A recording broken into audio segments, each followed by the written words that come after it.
Today's session is very, very special. We typically talk about how lighting can do more, but today's session, we are talking about preserving darkness to the contrary. So this is going to be an interesting session.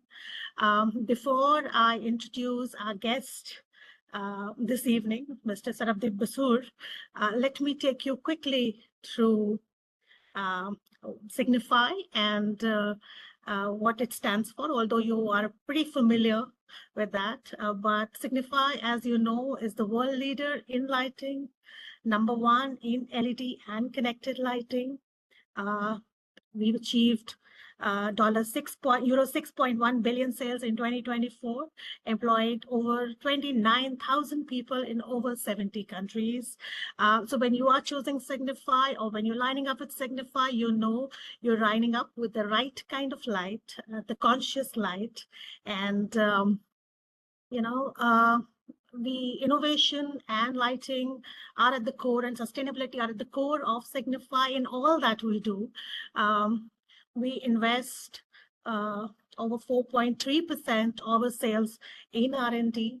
90% of our sales come from LED, and over 20,000 patents in 2024 registered to us. 28% of our leadership is women, and so we're conscious. And like I said, when you're choosing Signify, you know you're selecting the right kind of light. And 36% of our revenues are coming from circular revenues, 153 million connected light points only in Q1 2025. Our circular revenues stand at 33%, and we're committed to reduce our greenhouse gas emissions by 2025 to 40%. Besides that, we're always endeavored to bring to you, the extraordinary, and to be committed to unlocking the extraordinary potential of light for brighter lives and better world. How do I introduce Mr. Basur? He is, of course, a known and very renowned lighting designer, but I think calling him a lighting designer only may not be the right introduction. When I look at his designs, I think it shows through how his passion and love for nature comes through, how he plays with the lighting and the darkness itself. He's an ardent lover of nature, very, very clearly, but also a storyteller of lighting. It comes through in all of his designs. He's designed, heritage, lighting up heritage all across the country, and from renowned buildings like, Golden Temple, Jaipur, Pink City, in India, to Changchun, China, IFC, and the Kunming Convention Center, China, Qingdao Flower Exhibition Center in China, to the Britain Tower, Nairobi, and several others. He has designed over his career spanning 30 years. He's done over 6,000 prestigious projects, but close to my heart, if I'm being very honest, is the Brihadeshwara Temple. I hope he would capture somewhere in his presentation, but it's a magnificent, artwork of how really lightness and darkness can play together. So without much delay, I think I hand it over to Mr. Basur to talk about how we can preserve darkness and take it up from here. Well, very, very warm welcome, Mr. Basur. Thank you so much, Sachi. I'm sorry. So nice to be here. And before I start my presentation, I would like to welcome everybody here. And I would also like to make it very clear, when we talk about darkness today, only today, we're not going to talk about, say, dark skies to start with. We're not going to talk about circadian rhythms. Both these things we have been talking for long on these, and nothing much has come out of our discussions in the last 10 or 15 years since we've been talking about preserving dark skies and talking about circadian rhythm without darkness, just talking about day again. So what I thought today was that let's look at this from an entirely different angle. So what we're going to talk about is preserving darkness from a designer and a doctor, from how the doctor can also benefit in healing people, faster healing of people. Ultimately, we're talking of people. Uh, and So we're going to talk about that. And plus, we're going to talk about how the lighting designer benefits, or anybody in lighting benefits from a dark uh, environment, because that gives you unlimited possibilities of creation, whereas an overly lit space would leave you very little to create. I think almost nothing to create. So as we go further, we're going to talk about untapped superpower of shadow. This is really remarkable.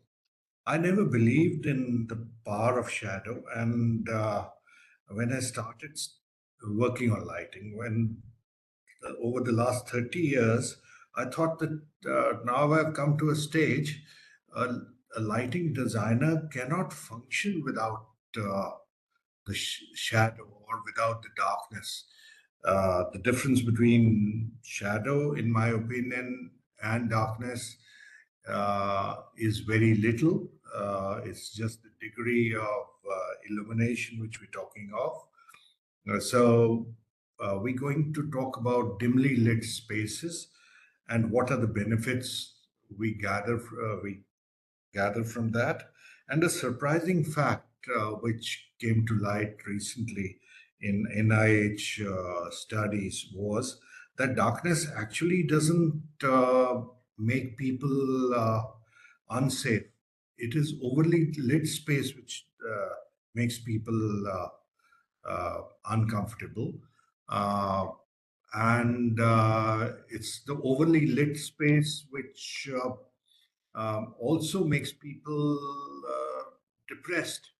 So we need darkness when it ought to be dark. So, laying down the agenda for today. So, we're going to talk about over illumination. We're going to talk about designers' emotional canvas, which is darkness, of course. The lighting, as we know, is an emotion, and you need darkness on which you can paint the emotion. So we're going to talk about diurnal rhythm, which a doctor uh, should follow. I don't know if many doctors are even aware of this, so it would be an opportunity to discuss with doctors how lighting professionals, lighting designers, or other professionals can work closely with them. So we're going to throw some darkness on that as well. Then we're going to discuss some case studies. I'm going to show you uh, some places where we've used darkness rather than light as a tool to brighten up people's life and animals' life also, and the future collaborations between a doctor and a lighting professional. And I would, in Signify's greatest interest, I would also like to mention here that uh, darkness doesn't mean that we're going to reduce the number of lights being used. Uh, it would be a more, probably a more uh, thoughtful way of using lights.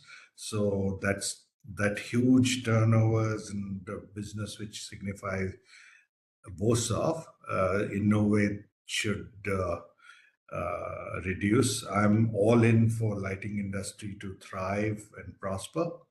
So darkness doesn't mean that we're going to work to reduce the number, I mean, the number of lights, but a more thoughtful use of lights.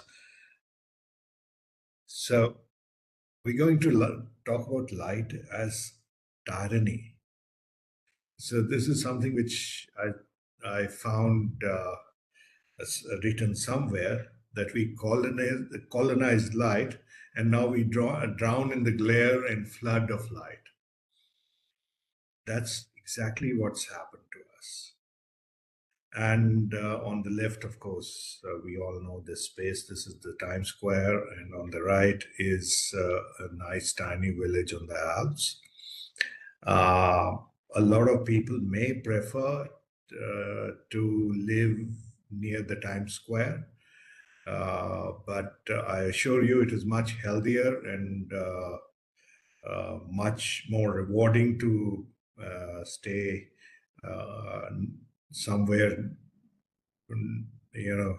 where it is more aptly lit, where you can enjoy the darkness, the luxury of darkness. And so I always tell my clients this is something which most people get hurt of also, because I live mostly in an area where the environments are dark. We don't have street lights around us. I purposely chose some place where the surroundings are dark at night. And I actually feel that I'm quite rich that way. And the poor people who live in these very expensive apartments in Bombay, in Delhi, in Shanghai, in Beijing, in Dubai also, and of course in parts of states, they are actually deprived of the luxury of darkness. So I actually take the liberty of calling them poor in terms of darkness. They don't have darkness in their lives. So for us, for all of us, darkness is so important. That's what we're going to discuss here. To me personally, darkness is where the balance is. And for a lighting designer, darkness is the canvas where we create the mood, the depth, and we invite people. So darkness is where it gives you that opportunity as a lighting designer to create spaces, and it is becoming more and more difficult in Asia, where both light and electricity have become cheap, and we are over illuminating our cities. So it gives the lighting designers very little to play with, for a lack of better word. I'll use play with, but it gives us a very little space to create. But when we look at these kind of spaces which are in the wilderness, for us as a lighting designer over the years, I've realized that if I were to make some comparisons, overly lit space is a crowded space, and darkness is an empty space where you can create. Overlit space is a noisy space. It already has noise, so very little, opportunity to create good music. Whereas darkness is silence. You can create good music. You can talk well, whatever. So, and spaces give you breathe to, space to breathe light into them. And the image here is a hotel which we did in southwest of China, and we were blessed to have so much darkness at our disposal. So we lit up the space. We made it very lively. We made it Chinese like bright light, so we made it as bright as it was acceptable, and this project is one of the best lit projects in the world. Even after 10 years of operations, we've had no complaints of darkness anywhere. People love it the way it is, and this is the only hotel where they do not put uh, uh, lights for parties or other kind of celebrations. So they keep it the way it is. So this is the largest swimming pool in the world, 5.5 acres, and we lit it up with very little light, so that everybody could get a breath of darkness here. This is a very popular project in India these days. This is the Ram Mandir. It it gave us darkness. Actually, we were able to create darkness on the ceiling because we were able to control the light, and the with the shadows, we were able to highlight the lighting, the carving on the ceiling, which is hardly visible to people during the day. So when the temple is lit up during the day with sunlight and other light coming from all sides, uh, this this the carving doesn't come out. It's so beautiful, and there's so much effort gone into the carving, and we're able to bring it out with light, and we can discuss on another session where we were able to even bend the light to bring the curvature uh, of the carving.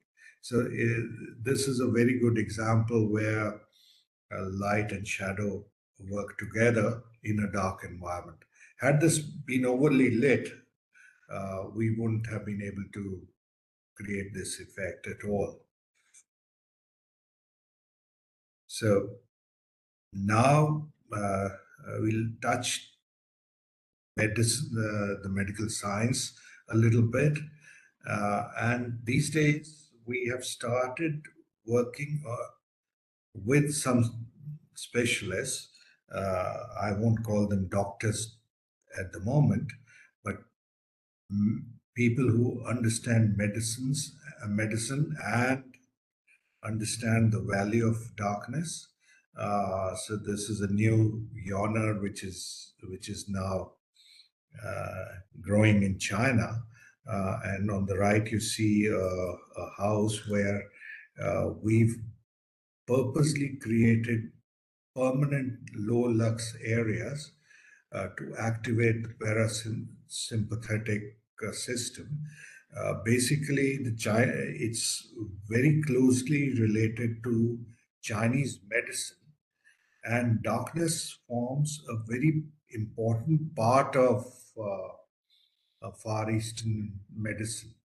And I was not aware of this, and so we got this very interesting monk-looking person to our office once in Shenzhen, and he actually suggested that we create these dark pods in the monastery where he'd come from Beijing, and I got talking to him, and we spent 2 days discussing the value of darkness, which has been passed over generations in the Far East through through Buddhist monks. So one of the reasons why the monks prefer to live uh, away from uh, away from inhabitation uh, is because uh, they not only prefer silence, they also prefer darkness. That was something very revealing to me, and I'm not sure many people know about it. So these are a few examples, very famous examples, especially in the middle. I'm sure people know of this installation in Philadelphia University.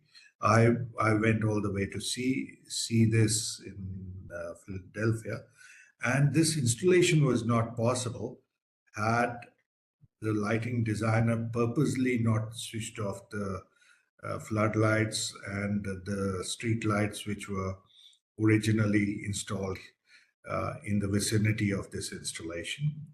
On the left is a very interesting park, which is like a fairyland with lots of colors splashed all around, but it is very dark, and children love being there. This little place is inspired from another park in Europe. We've created this little space in south of China in Shenzhen. Uh, and on the right is, of course, another way of lighting up a tree where not everything is lit up. We've lit this up with light and shadow. It's a play of light and shadow, and people like it the way people were really intrigued about it, and the shadow moves around. So a little different take on lighting up a tree, which people appreciated. So this is a very interesting project. I'd like to discuss it as a case study with you. This is a project still uh, in construction. This is a night safari in Lucknow in North India. And what we are doing here is we've created a moonlight kind of effect, which will give us 2 to 3 lux of illumination uh, passing through the trees. So we've actually gone ahead and created 22 moons over about 100 acres, and these 22 moons are placed at 35 to 40 meter high. They are 3 meter in diameter, and they are giving a moonlight kind of an effect of 2 to 3 lux in the entire space. So we do not need any additional light. The animals are going to be very accustomed to this light during the early part of the evening, and we're going to slowly dim it to moonlight that is 0.3 to 0.5 lux as the night progresses. And people are able to see these animals without disturbing them. So the golf carts or the jeeps which are going to go through this safari are not going to have their headlights on, and people would be able to photograph these animals without using flashes, a flash on their cameras, and the animals won't be disturbed, and they're almost living in a normal, in a very inobtrusive, I would say, habitat, and they are not disturbed by people or harsh lighting.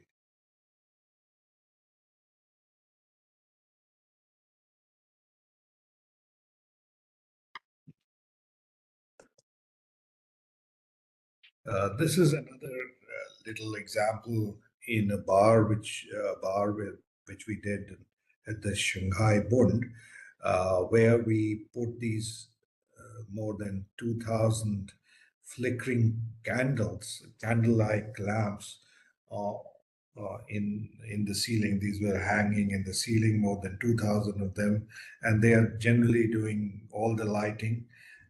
And what you get down is a constant light. If you look at them, they're flickering at different frequencies, but it gives you an absolute constant illumination when you're not looking at them. If you're looking at a wine glass, that's not. It doesn't have that flickering effect.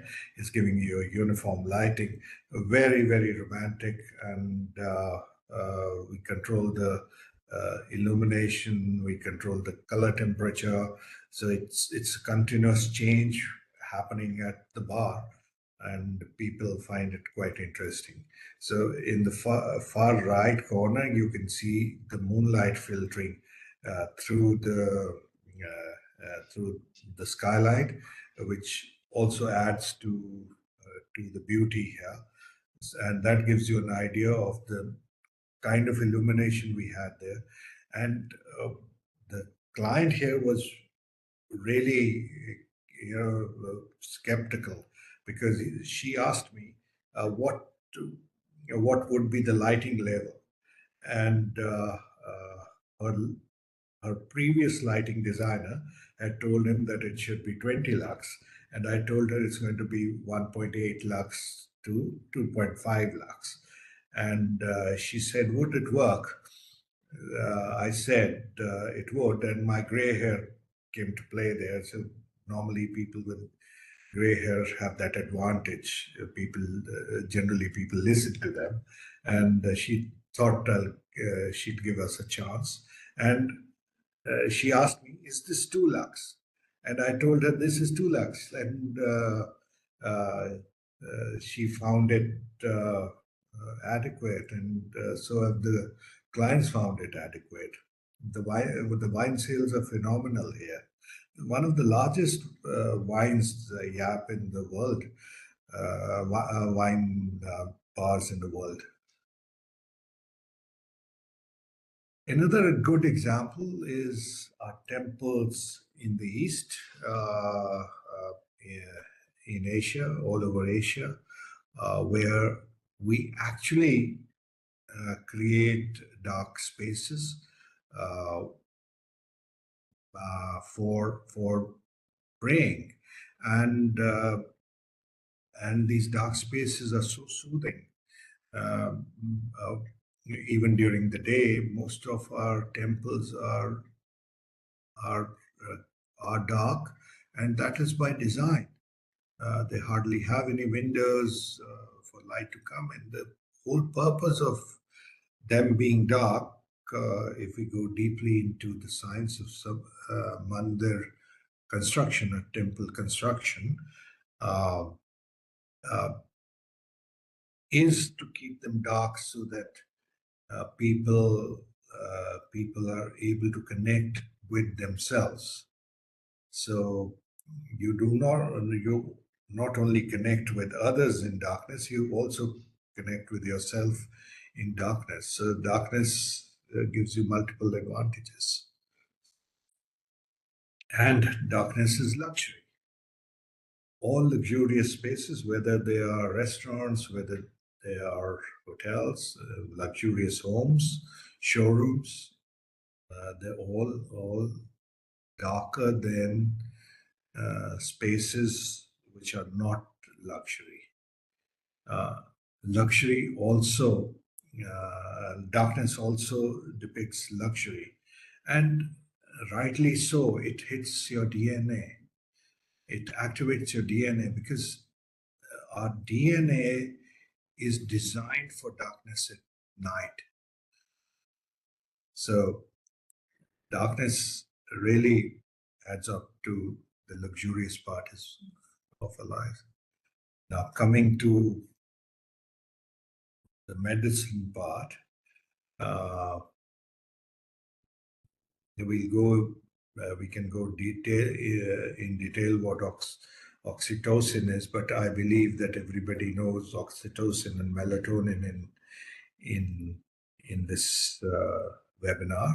We're all aware of circadian rhythms, but now we've started creating dark pods for restoration in hospitals. This is something which is a new addition in some of the hospitals in the Far East, in Japan and China.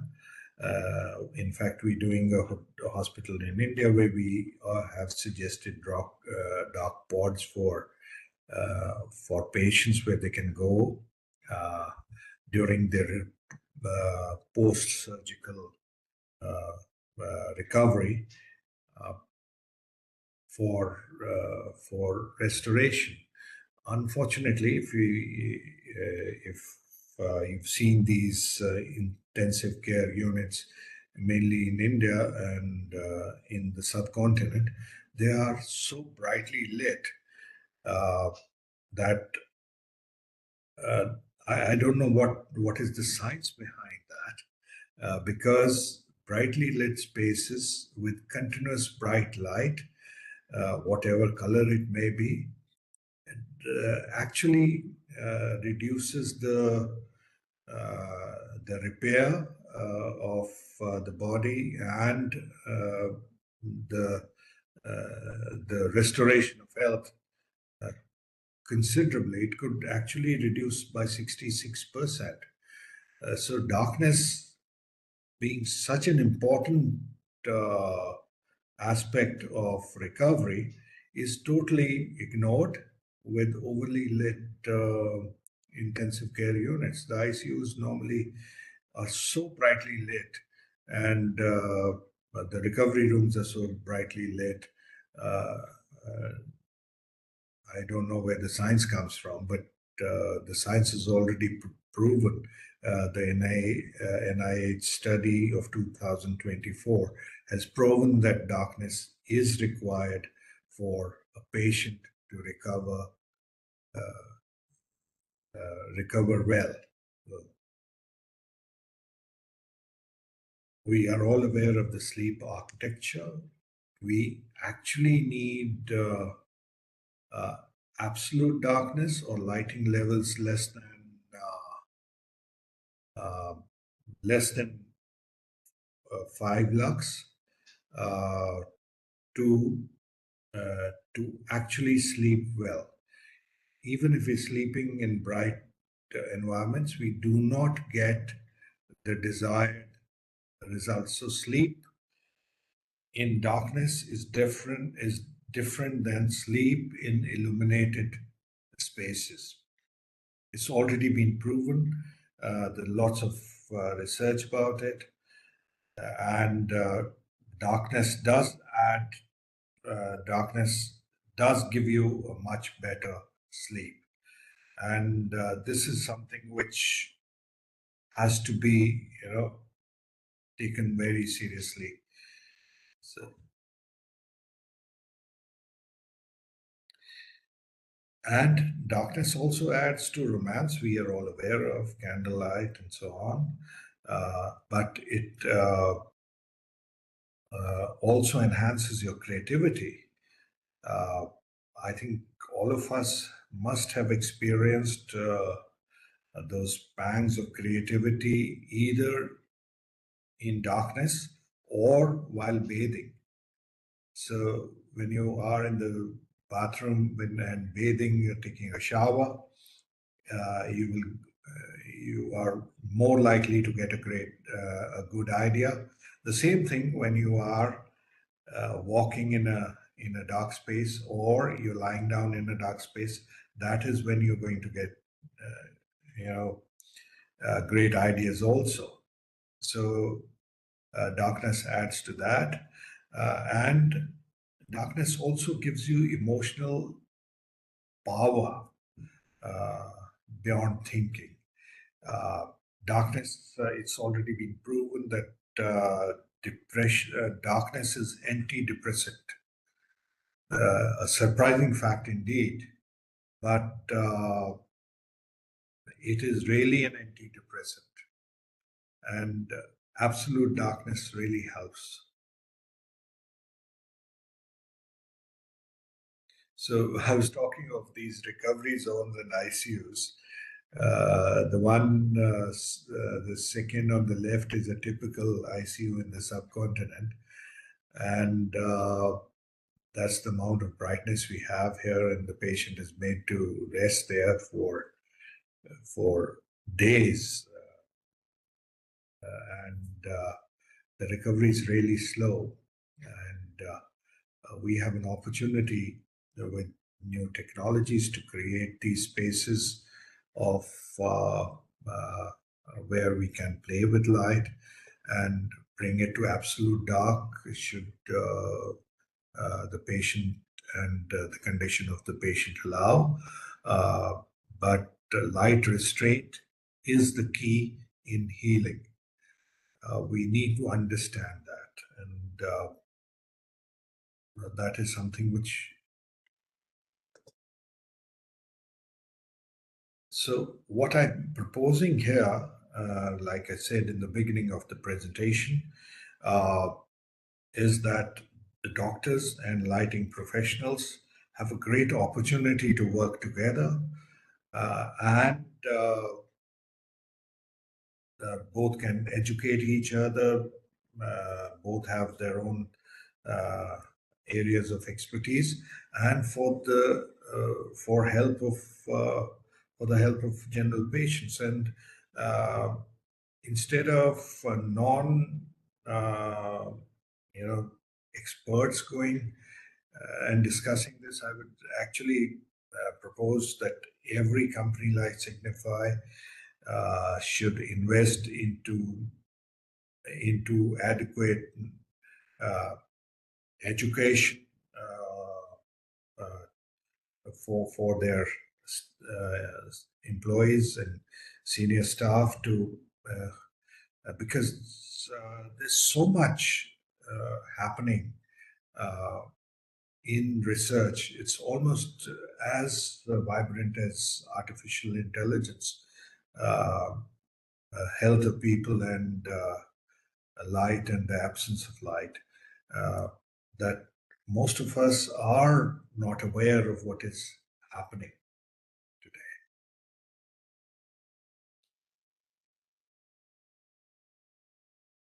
So we can create pilot-based environments in hospitals, in various areas of the hospital, also in schools, where schools and offices could be more daytime affairs, but hospitals are 24 hours, and we can create these spaces where absolute darkness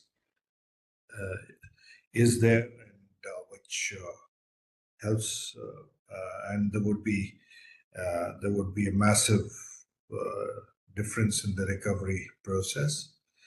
And before I close, we've come to the end of my presentation. Sachi mentioned about the Briteshwara temple, so here it is. And I'd like to share a little story about Briteshwara temple. As you see, Briteshwara temple is well lit with color kinetics, Signify lighting, beautiful work done by the Signify team.